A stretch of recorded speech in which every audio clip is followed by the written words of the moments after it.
কালকে থেকেই করছি, পরশু থেকেই করছি খুঁটি পুজো। খুঁটি পুজো মানে কি আমাদের একরকম প্রিপারেশানের একটা ঢাক বেজে যায়।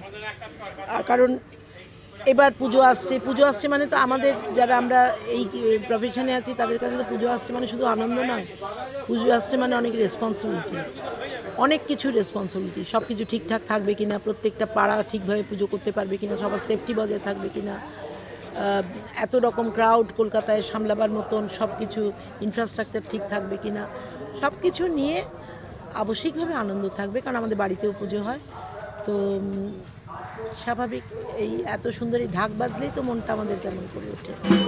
ওর মাঝে মাঝে ক্যাপশন থাকবে, যা বর্জ্য তা ত্যায্য নয়, যাকে আমরা ফেলে দিই তা সবসময় ত্যাগ করার মতো নয়। ব্যাস এইটুকু বলতে পারি যে এইটা থাকবে আমাদের দিন। শুভেচ্ছা বার্তা হচ্ছে ভরপুর আনন্দ করো, আর তার জন্যে পরিবারটাকে নিয়ে সুস্থ থাকো। ঈশ্বর সুস্থ রাখুন, ঈশ্বর মানসিক শান্তি রাখুন, শরীরের থেকেও এখন মানসিক শান্তি খুব জরুরি। ঈশ্বর সবাইকে যেন মানসিক শান্তি দেন, কাউকে যেন আঘাত না দেন। সবাই তবেই আনন্দ করতে পারবে পুজোয়। আর পুজো যখন সার্বিকভাবে সবাই আনন্দ করবে তখন সেই পুজোর সাফল্য হবে। আমি আনন্দ করলাম, পাশের বাড়ির লোক কাঁদছে, এরকম হয় না। ওটা সমাজ আনন্দ করবে। যা চলছে, যে পটভূমিকার মধ্যে পুজো হচ্ছে, খুব চিন্তা লাগছে যে সব কিছু ঠিক লাগবে। ঈশ্বরের কাছে প্রার্থনা করি যে আর দুর্যোগ আর দুর্ভোগ এলো না মানুষের জীবনে। এই প্লেন ক্র্যাশ, এই অপারেশন সিঁদুর, এই জিনিস প্রতিদিন হেলিকপ্টার ক্র্যাশ, এটা ওটা, এইগুলোর থেকে ঠাকুর শান্তি দিন পরিবারগুলোকে। সবাই হাসবে তবে তো মা হাসবেন, সেইটা চাই, আর কিছু না। আমার বক্তব্য হচ্ছে মানে সৃষ্টির জন্য সব জায়গা খোলা আছে, সব আধারে দিয়ে সৃষ্টি হতে পারে। হ্যাঁ, এবং যেমন একটা যে কোনো বস্তুর মধ্যে এক একজন এক এক রকম করে দেখে। একটা কবি একরকম দেখে, একজন শিল্পী একরকম দেখে, একজন সঙ্গীত দেখে। এই যে জিনিস, একটা ধরুন সাপোজ একটা পাথর, যারা শিল্পী তারা তার মধ্যে আলো ছায়া দেখে, যারা সঙ্গীত শিল্পী তারা মনে হয় যে তার উপরে জল পড়লে কীরকম শব্দ হয় দেখে, আবার যারা স্পিরিচুয়াল তারা ওটাকে শিব বলে মনে করে। এই যে একই বস্তু নানান আকার, এইটাকে আমি বোঝাতে চেয়েছি যে অনেক কিছুই আছে যেগুলো আমরা বুঝতে পারি না। সাধারণ মানুষ হলো পাথর, কিন্তু ওর মধ্যে যে অন্তর্নিহিত কিছু জিনিস আছে সেইটাকে ধরাই হচ্ছে আমার উদ্দেশ্য। স্পর্শিত করবে, কারণ আমি দীর্ঘদিন ধরে দুর্গাপুজোর সঙ্গে যুক্ত, প্রায় 21 বছর হয়ে গেল। তো আমার হাতে যখন এবার পড়েছে, আমি চেষ্টা করব আমার শ্রেষ্ঠটা দিয়ে তাদের আরও সুন্দর করে একটা পুজো উপস্থাপন করা। প্রথম কথা হচ্ছে থিমটা আমার দেওয়া না, যার মস্তিষ্ক প্রসূত আমাদের শিল্পী এখানে মানে পূর্ণেন্দুবাবু আছেন। এখানে উপস্থিত আছেন আমাদের মানিকতলা বিধানসভার বিধায়িকা তথা আমাদের পুজো কমিটির প্রধান উপদেষ্টা মাননীয় শক্তি পাণ্ডে মহাশয়। আমার সাথে আমার সঙ্গের সভাপতি, সেক্রেটারি, সহ সেক্রেটারি সবাই এখানে আছে। আর রইল হচ্ছে মা দুর্গার আশীর্বাদে বিগত কয়েক বছর ধরে এটা ঠিকই যে আমাদের পুজো বা পুজোর মান ঊর্ধ্বমুখী।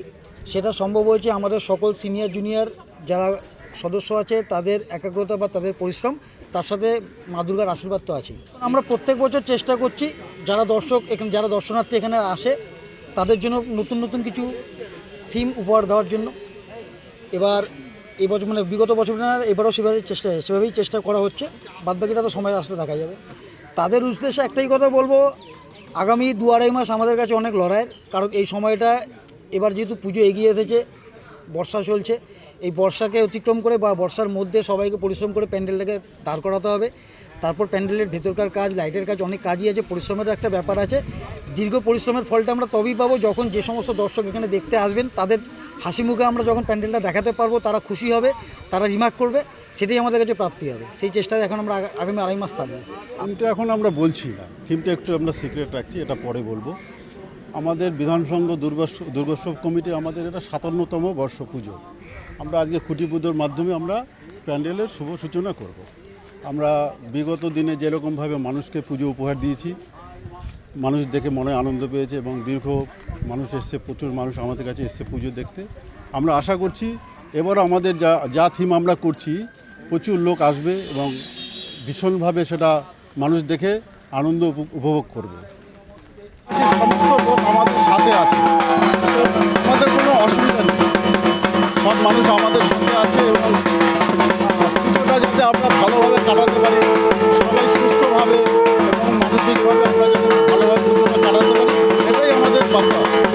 এলাকাবাসীকে বাদ থেকেই সবাই এলাকাবাসী সমস্ত লোক আমাদের সাথে আছে।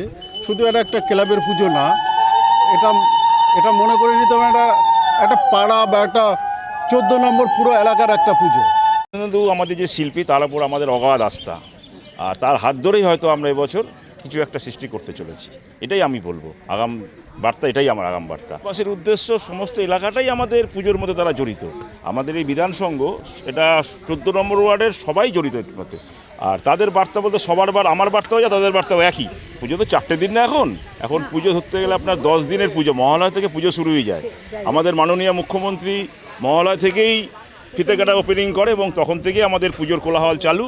আমাদের মাঠে মেলাও বসে, একটা বড় মেলা হয়। আর পুজোর 10 দিন আমরা খুব আনন্দ করেই কাটাবো এবং এলাকাবাসীর কাছে আমার একটাই অনুরোধ, তারা যেন আনন্দের মাঝখানে যেন কোনো দুঃখ না নিয়ে আসে, আনন্দটা সবাইকে যেন ভাগ করে দেয়, এটাই আমার আহ্বান। পুজো নিয়ে বলতে গেলে তো প্রতি বছরই নতুন নতুন থিম তৈরি হয়।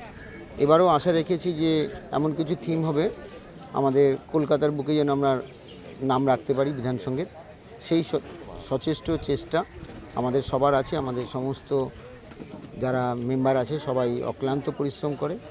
তা আশা রাখি যে পুজোটা ভালোভাবে কাটবে এবং তার সাথে সাথে আশা রাখি যে চারিদিকে যে দুর্যোগ পরিস্থিতি যাচ্ছে মানুষের উপর দিয়ে, এই প্লেন ক্র্যাশ থেকে সিন্দুর থেকে শুরু করে হেলিকপ্টার ভেঙে পড়া, প্রতিটা মুহূর্তে সামনে পুজো আসে। তো এই জায়গাগুলো যদি থাকে, সত্যি কষ্টের, পুজোটা যতই আনন্দের হোক না কেন, সব মানুষই যদি সুস্থ থাকে, ভালোভাবে দিন কাটায়, তার সাথে সাথে পুজোটাও আমাদের ভালো কাটবে। এটাই আশা রাখি যেন সবাই সুস্থ থাকে, ভালো করে যেন পুজোটা আনন্দ